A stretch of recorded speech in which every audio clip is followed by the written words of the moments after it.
श्रीमद्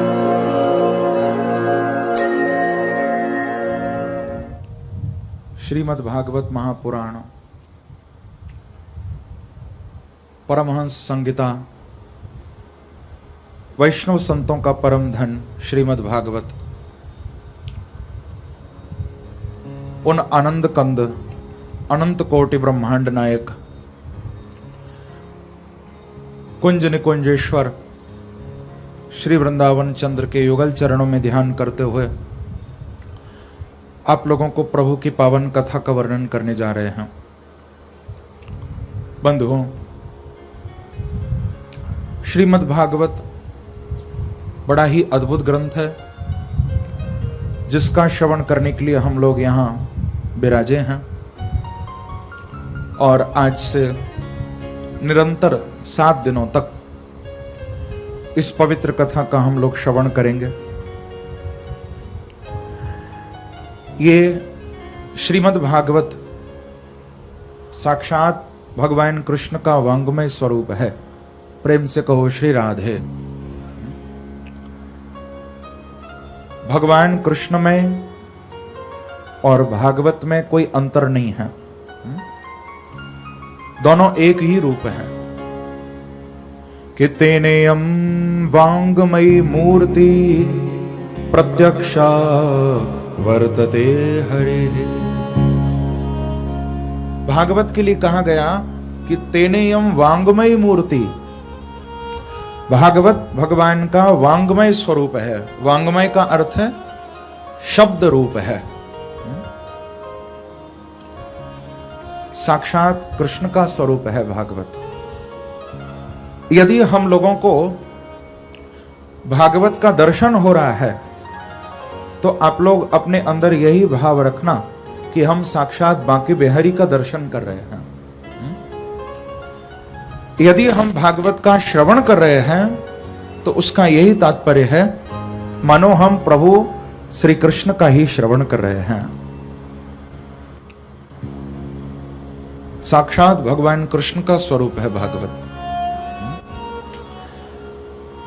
ऐसा प्रसंग आता है बंधुओं कि जिस समय भगवान श्री कृष्ण अपनी परम धाम जाने की तैयारी कर रहे थे ना, प्रेम से कहो श्री राधे। 125 वर्ष के लिए भगवान इस धरा पर लीला करने के लिए अवतरित हुए थे। जब लीला का संवर्धन करके परम धाम जाने की तैयारी भगवान कर रहे थे तो उस समय श्री उद्धव जी भगवान कृष्ण के पास आए। उद्धव भगवान कृष्ण के मित्र हैं। उद्धव जी ने आकर भगवान को प्रणाम करके एक निवेदन किया। कहा कि भगवान, मुझे लगता है कि आप परम धाम जाने की तैयारी कर रहे हो। तो भगवान कृष्ण ने कहा कि उद्धव, आप बिल्कुल ठीक समझे। 125 वर्ष के लिए हमारा अवतरण हुआ था और जिस कार्य के लिए हम आए थे वो कार्य पूरा हो चुका है।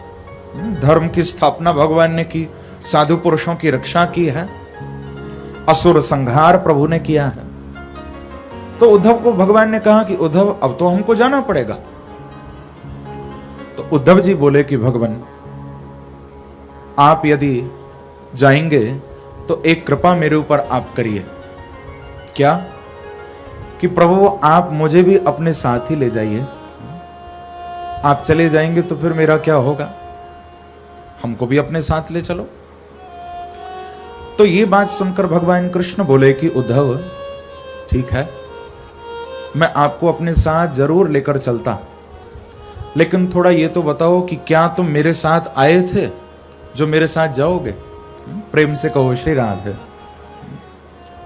देखो, संसार में कोई किसी के साथ न तो आता है न कोई किसी के साथ जाता है। आदि में अकेले, फिर अंत में भी अकेले। जब आए थे तो भी अकेले आए थे। आदि में अकेले, अंत में अकेले, बीच में आएंगे मेले और झमेले। प्रेम से कहो श्री राधे। ये सब बीच में ही आएगा संसार। बाकी जब आए थे तब भी अकेले थे, जाओगे तब भी अकेले जाओगे। यहां से कोई तुम्हारे साथ नहीं जाएगा। तो कहा कि उद्धव, तुम मेरे साथ आए नहीं तो फिर मेरे साथ कैसे जाओगे? तो उद्धव जी ने कहा कि भगवान, यदि आप हमको यहां छोड़ गए तब तो बड़ा अनर्थ हो जाएगा, क्योंकि हमको मालूम है कि आपके जाते ही कलिकाल आ जाएगा और उस कलिकाल में आपकी उपासना करना बड़ा कठिन होगा प्रभु। तो आप स्वयं बताइए फिर आपके भक्तों का आश्रय क्या होगा? आपके जाने के बाद आपके भक्त किसका आश्रय लेंगे? ये पूछा उद्धव जी ने। तो भगवान बोले कि उद्धव, इस बात की चिंता करने की आपको कोई आवश्यकता नहीं है। मैं शरीर से अंतर्ध्यान होऊंगा, लेकिन अपने तेज को लेकर मैं नहीं जाऊंगा। ऐसा कहकर उद्धव जी के सामने ही भगवान अपने तेज को लेकर साक्षात भागवत जी के अंदर विराजमान हो गए। बोलो कृष्णचंद्र भगवान की जय। तिरोधाय प्रविष्टोयम। भगवान अपने तेज के साथ साक्षात भागवत में बैठ गए। तो कहने का अभिप्राय बंधुओं, भागवत साक्षात भगवान कृष्ण का स्वरूप है। और मैं आप लोगों को 7 दिन तक अपनी कथा नहीं सुनाऊंगा। आत्मचर्चा करने के लिए मैं नहीं आया हूं। मैं आपको भगवान के पवित्र सुंदर चरित्र सुनाने आया हूं, भागवत सुनाने आया हूं। 7 दिन तक आप प्रभु की ही चर्चा यहां श्रवण करोगे। लेकिन देखो, एक नियम होता है, हम कोई भी ग्रंथ सुने तो उस ग्रंथ को सुनने से पूर्व हमको उसका महात्म जरूर सुनना चाहिए। कोई भी चाहे ग्रंथ क्यों ना हो, चाहे आप राम कथा सुनने बैठो, आप शिव पुराण सुनने बैठो, आप देवी भागवत सुनने बैठो, विष्णु पुराण सुनने बैठो, कोई भी ग्रंथ आप सुनो तो उससे पहले उसका महात्म जरूर सुनना चाहिए। तो आज हम लोग श्रीमद् भागवत के महात्म की थोड़ी चर्चा करेंगे। प्रथम दिन महात्म का होता है। श्री वेदव्यास जी महाराज ने 6 अध्यायों में श्री भागवत का वर्णन किया है और यह महात्म पद्म पुराण से लिया गया है। इस महात्म का हम लोग श्रवण करें बड़े भाव से। प्रथम श्लोक में मंगलाचरण करते हुए श्री वेदव्यास जी महाराज लिख रहे हैं कि सच्चिदानंद रूपाय विश्वोत्पत्त्यादि हेतवे तापत्रय विनाशाय श्री कृष्णाय वयं नमः। ये जो प्रथम श्लोक है बड़ा अद्भुत है। इस श्लोक में भगवान के 3 प्रकार के स्वरूपों के बारे में बताया है। 3 ही भगवान के कार्य बताए हैं, ध्यान देकर सुनो। 3 प्रकार के स्वरूप बताए, 3 प्रकार के कार्य बताए हैं और 3 प्रकार की भगवान की कृपा बताई है इस प्रथम श्लोक में। और बड़ा अद्भुत ये श्लोक है। पहला श्लोक है महात्मा का, प्रायः सबको याद ही रहता है। तो मैं चाहूंगा कि आप सब भी मेरे साथ ये श्लोक गाएं, क्योंकि अपने मुख से यदि हम श्लोकों का गायन करते हैं तो हमको अनेक यज्ञों का फल मिलता है। तो ये पहला श्लोक मैं टुकड़े करके गाऊंगा, आप सब मेरे साथ गाना बड़े प्रेम से कि सच्चिदानंद रूपाय सच्चिदानंद रूपाय विश्वोत्पत्त्यादि हेतवे विश्वोत्पत्त्यादि हेतवे तापत्रय विनाशाय तापत्रय विनाशाय श्री कृष्णाय वयं नमः। श्री कृष्णाय वयं नमः। श्री कृष्णाय वयं नमः। श्री कृष्णाय वयं नमः। इस नाही चित्त चैतन्य सकल घट माही आनंद घट घट करे आनंदा ताको नाम सच्चिदानंदा। सीधी सी बात है। सत्य उसको कहते हैं जिसका कभी विनाश नहीं होता। सत्य कहिए जो विनशय नाही, जो कभी मिटेगा नहीं, वो सत्य है। अब आप लोग स्वयं विचार कर लो कि संसार में ऐसी कौन सी वस्तु है जो कभी मिटेगी नहीं। आप खुद सोच लो, ऐसा क्या है जो कभी नहीं मिटेगा। ये जितना भी संसार हम लोग आंखों से देख रहे हैं बंधुओं, ये सब एक दिन मिटने वाला है। यहां कुछ भी शाश्वत नहीं है, सब मिटने वाला है। संसार का अर्थ क्या होता है? संसार किसको कहते हैं? संसरति गच्छतीति संसारः, बोले जो सरकता जा रहा है वो संसार है। हम लोग अपनी आंखों से देख रहे हैं, हमारे सामने ही कितना संसार बदलता जा रहा है रोज। और तो और संसार तो मिटने ही वाला है, लेकिन हम लोग भी तो मिटने वाले हैं। बल्कि मिटने वाले नहीं, हम लोग मिट रहे हैं हर पल हर क्षण।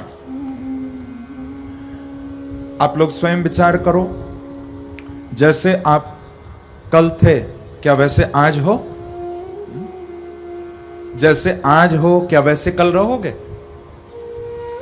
हर पल हर क्षण हम लोग मृत्यु की ओर आगे बढ़ रहे हैं, हम मौत की ओर आगे बढ़ रहे हैं।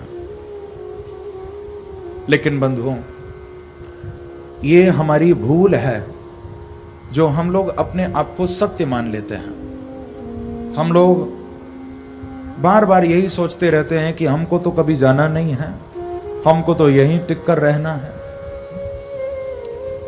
ये हमारी भूल है।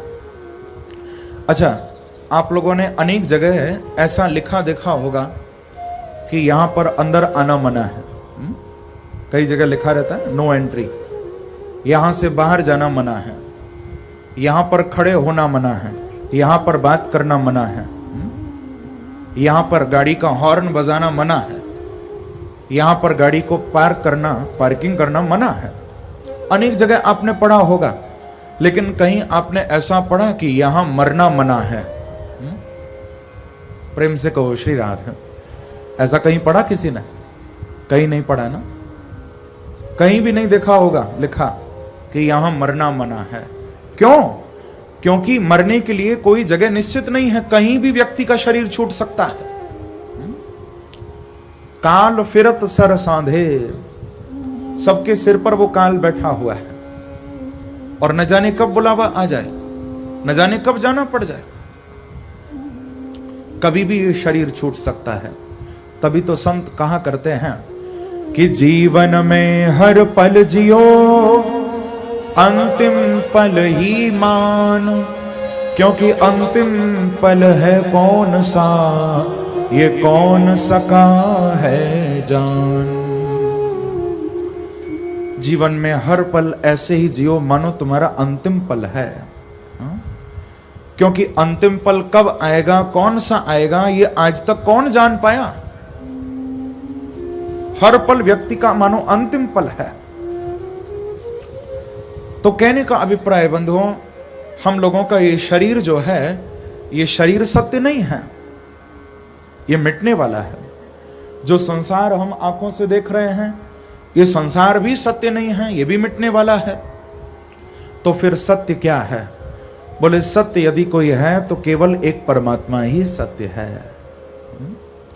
केवल बांके बिहारी श्री कृष्ण ही सत्य है, भगवान राम ही सत्य है। भगवान सत्य स्वरूप हैं, चित्त स्वरूप हैं, आनंद स्वरूप हैं। और उनका कार्य देखें हम, विश्वोत्पत्त्यादि हेतवे, भगवान इस विश्व की उत्पत्ति भी करते हैं, यानी संसार को बनाते भी हैं, संसार को चलाते भी हैं, और अंत में प्रलय की ओर भी ले जाते हैं। ये तीन भगवान के कार्य हैं। तापत्रय विनाशाय, जिनकी शरण में आते ही व्यक्ति के तीन प्रकार के ताप नष्ट हो जाते हैं, दैविक, दैहिक और भौतिक। इन तीनों तापों का जो शमन करते हैं, नाश करते हैं, ऐसे भगवान श्री कृष्ण के चरणों में हम लोग कोटि कोटि प्रणाम करें, वंदन करें। श्री कृष्णाय वयम नमः। प्रभु को प्रणाम किया गया। महात्म के प्रारंभ में श्री सूत जी महाराज का मिलन सोनकादि ऋषियों से हुआ है। थोड़ा ध्यान देकर आप लोग श्रवण करिए। सूत जी के चरणों में उन ऋषियों ने कुछ प्रश्न किए हैं। यहां पूछा है कि अज्ञान ध्वांत विध्वंस कोटि सूर्य समप्रभ सोताख्या ही कथा सारम मम कर्ण रसायनम। प्रश्न किया कि हे सूत जी, आप अज्ञान रूपी अंधकार को दूर करने में करोड़ों सूर्यों के समान हो, तो महाराज कृपा करके आप हमें कोई ऐसी कथा सुनाइए, बोले जिस कथा को सुनकर हमारे कान भी पवित्र हो और हमारा हृदय भी पवित्र हो। मम कर्ण रसायनम। देखो, हम लोग संसार के गीत सुनते हैं, संसार के विषय संबंधी गाने हम लोग सुनते हैं। गाने अच्छे लगते होंगे सुनने में, लेकिन संसार के वो गाने, वो गीत हमारे कानों को पवित्र नहीं कर सकते, हमारे हृदय को पवित्र नहीं कर सकते। हृदय को, कानों को पवित्र तो भगवान की कथा ही करती है, प्रभु का नाम ही करता है। तो पूछा कि महाराज कोई ऐसा आप प्रसंग, ऐसी कोई कथा सुनाए जिसको सुनकर हमारे कान, हमारा हृदय दोनों ही पवित्र हो जाएं। हे सूत जी, इस कलिकाल में प्रत्येक जीव असुर प्रवृत्ति को प्राप्त हो रहा है, जीवश्चा असुरताम गतः। तो ऐसे जीवों का कल्याण किस प्रकार से हो, आप कृपा करके बताइए। महाराज, हमको न तो चिंतामणि चाहिए, न हमको स्वर्ग का कल्प वृक्ष चाहिए, हम तो केवल इतना चाहते हैं कि प्रयच्छति गुरु प्रीतो वैकुंठम योगी दुर्लभम। हम केवल इतना चाहते हैं कि आप जैसे कोई सदगुरु हमसे प्रसन्न हो जाएं, तो हमको योगियों के लिए भी जो दुर्लभ वैकुंठ है, वो वैकुंठ हमको मिल जाएगा। महाराज, आप कृपा करके भगवान की कथा हमें सुनाइए। ऐसा निवेदन सोनकादि ऋषियों ने श्री सूत जी के चरणों में किया। प्रेम से कहो श्री राधे। तो सूत जी महाराज ने उनको बड़ी सुंदर एक कथा सुनाई है। यहां श्री नारद जी महाराज का मिलन सनत कुमारों से हुआ है। कहां पर? बद्रीनाथ में। एकदा ही विशालायाम चत्वार ऋषयो मलाः सत्संगार्थम समायाता ददृशुस्तत्र नारदम। श्री बद्री नारायण, बद्री विशाल धाम में ब्रह्मा जी के 4 बेटा हैं, सनक, सनंदन, सनातन और सनत कुमार। ये चारों सत्संग के लिए पधारे। घूम रहे थे तो क्या देखा कि सामने से नारद जी आ रहे हैं। आज नारद जी के हाथ में वीणा नहीं थी, न ही नारद जी के मुख से प्रभु का नाम निकल रहा था। नारद जी के चेहरे पर कोई तेज भी नहीं था, बड़े उदास थे। तो पूछा कि हे नारद जी, आप इतने उदास क्यों हैं, क्या बात है? तो नारद जी ने अपनी उदासी का कारण सनत कुमारों को बताया है कि अहम तो पृथ्वीं यातो ज्ञात्वा सर्वोत्तमामिति पुष्करम च प्रयागम च काशीं गोदावरीं तथा। नारद जी ने कहा कि देखो सनत कुमारों, मैं आपको क्या बताऊं, मेरी जो उदासी का कारण है उसको लगता है आप ही दूर कर सकते हो, इसीलिए मैं आपसे बता रहा हूं। देखो सनत कुमारों, मैंने इस पृथ्वी को बड़ा श्रेष्ठ माना, ज्ञात्वा सर्वोत्तमामिति, श्रेष्ठ मानकर मैंने सोचा कि पृथ्वी पर थोड़ा विचरण करूं, भ्रमण करूं। मैं घूमने के लिए निकला, अनेक तीर्थों में गया। मैं पुष्कर गया, काशी गया, हरिद्वार गया, हरिक्षेत्रम, कुरुक्षेत्रम, श्रीरंगम, सेतु बंधनम, अनेक तीर्थों में गया। लेकिन सनत कुमारों में क्या बताऊं, जहां भी, जिस भी तीर्थ में मैं गया, वहां मैंने केवल कलिकाल का प्रभाव देखा। नारद जी, आपने क्या देखा? तो बताया कि सत्यम नास्ति तपः शौचम दया दानम न विद्यते। सनत कुमारों, मैंने देखा कि लोगों के अंदर न तो सत्य है, न तप है, न पवित्रता है, न दया है, न दान की भावना है। ये सब बातें प्राणी मात्र के अंदर से धीरे धीरे नष्ट होती जा रही है। ऐसा नारद जी कहते हैं हमने देखा। और तो और, उदरम भरणो जीवा वराका कूट भाषण, नारद जी कहते हैं कि हमने देखा अब तो संसार में केवल पेट भरने वाले लोग बाकी बचे हैं। कुछ भी करके कैसे भी बस व्यक्ति का पेट भरना चाहिए, चाहे नीति से पैसा कमाए या अनीति से कमाए, बस पेट भरे। ऐसे लोग संसार में आज देखे जाते हैं। यहां तक कि मातु पिता बालक ही बुलावही, उदर भरे सोई धर्म सिखावही। नारद जी कहते हैं कि मैंने तो यहां तक देखा कि माँ बाप अब बच्चों को पेट भरने की शिक्षा ही दे रहे हैं। आज के बच्चे स्कूल में बस उतना ही सीख रहे हैं जिससे पेट भर सके अपना। भगवान की बात नहीं सिखाई जा रही। कैसे जीव का कल्याण हो वो बात नहीं बताई जा रही, केवल पेट भरने की शिक्षा। यहां तक कि नारद जी तो ये भी कहते हैं कि अब संसार में बच्चों के द्वारा माता पिता का आदर भी नहीं हो रहा और माता पिता के द्वारा बच्चों की ठीक से परवरिश भी नहीं हो रही। शाल को बुद्धिदायक। नारद जी ने एक बात बड़ी अच्छी कही। कहते हैं कि सनत कुमारों, मैंने ये भी देखा कि अब तो बच्चे अपने माँ बाप से सलाह नहीं लेते। यदि सलाह भी लेनी होती है तो अपने सालों से लेते हैं। प्रेम से कहो श्री राधे। शाल को बुद्धिदायक। माँ बाप से सलाह नहीं लेते। जब शादी हो जाती है तो गोस्वामी जी ने भी रामचरितमानस में कहा ना कि ससुरार प्यारी भई जब ते, रिपु रूप कुटुंब भय तब ते। जब से विवाह हो गया, शादी हो गई, तो अब अपने घर वाले इतने अच्छे नहीं लगते जितने ससुराल वाले अच्छे लगते। और हमारे ब्रज में तो एक कहावत भी है बड़ी प्रसिद्ध।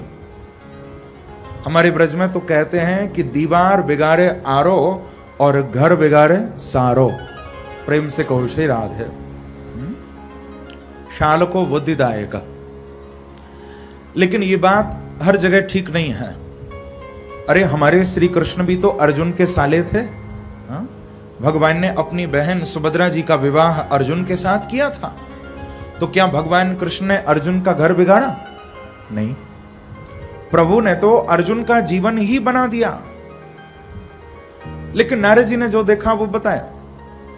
और फिर कहते हैं कि देखो सनत कुमारों, हर तीर्थ में विचरण करता करता मैं अंत में वृंदावन पहुंचा था।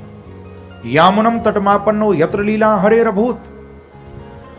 वृंदावन में श्री यमुना जी के किनारे जब मैं पहुंचा तो वहां मेरा मिलन भक्ति से हुआ है। प्रेम से कहो श्री राधे। नारद जी का मिलन भक्ति से श्रीधाम वृंदावन में हुआ था। और क्या देखा था नारद जी ने कि यमुना के तट पर वृंदावन में भक्ति बैठी हैं और भक्ति की गोद में भक्ति के दो पुत्र लेटे हुए हैं। एक का नाम है ज्ञान और दूसरे का नाम है वैराग्य। ज्ञान और वैराग्य ये दोनों भक्ति के पुत्र हैं, संतान हैं। लेकिन नारद जी ने थोड़ा एक विचित्र दृश्य देखा। क्या देखते हैं कि वृंदावन में भक्ति तो जवान है, स्वस्थ है, लेकिन दोनों पुत्र, भक्ति के दोनों बेटे, वो बुढ़े हो चुके हैं, वृद्ध हो चुके हैं। भक्ति नारद जी को देखकर रोने लगे और निवेदन किया कि हे नारद जी, आप तो पूर्ण संत हो, आप मेरे ऊपर कृपा करो। क्योंकि संसार में तो देखा जाता है कि माँ बाप वृद्ध होते हैं लेकिन बच्चे तो जवान होते हैं, स्वस्थ होते हैं। लेकिन वृंदावन में आकर ये उल्टा ही हो गया। वृंदावन में मैं जवान बन गई और मेरे दोनों पुत्र वृद्ध हो गए हैं। नारद जी, आप मेरे ऊपर कृपा करो, मेरे पुत्रों को स्वस्थ करो। श्री नारद जी महाराज कहते हैं कि देखो भक्ति, इसमें आपकी कोई गलती नहीं है कि वृंदावनस्य संयोगात् पुनस्त्वं तरुणी नवा धन्यं वृंदावनम तेन भक्तिर्नृत्यति यत्र च। हे भक्ति महारानी, इसमें आपका कोई दोष नहीं है। ये तो इस वृंदावन की ऐसी महिमा है, क्योंकि इस वृंदावन में ज्ञान और वैराग्य को कोई पूछने वाला नहीं है। ये वृंदावन तो भक्ति की भूमि है। प्रेम से कहो श्री राधे। देखो आप लोग हरिद्वार जाते हो, हरिद्वार को ज्ञान भूमि कहा गया। हरिद्वार ज्ञान की भूमि है और द्वारिका वो भगवान की ऐश्वर्य भूमि है। अयोध्या ये वैराग्य की भूमि कही गई, लेकिन वृंदावन को भक्ति की भूमि कहा है। यदि भक्ति का कहीं दर्शन होता है तो वो केवल श्रीधाम वृंदावन है। वृंदावन में तो भक्ति नाचती है। नारद जी कहते हैं भक्तिर नृत्यति यत्र च। ऐसा नहीं कहा कि वृंदावन में भक्ति दिखाई देती है या भक्ति का दर्शन होता है, नहीं, वृंदावन में तो भक्ति नाचती है। आज भी आप वृंदावन चले जाओ तो वहां आपको दूसरा कोई शब्द सुनाई नहीं देगा, वहां एक ही शब्द आपको सुनाई देगा, श्री राधे श्री राधे श्री राधे।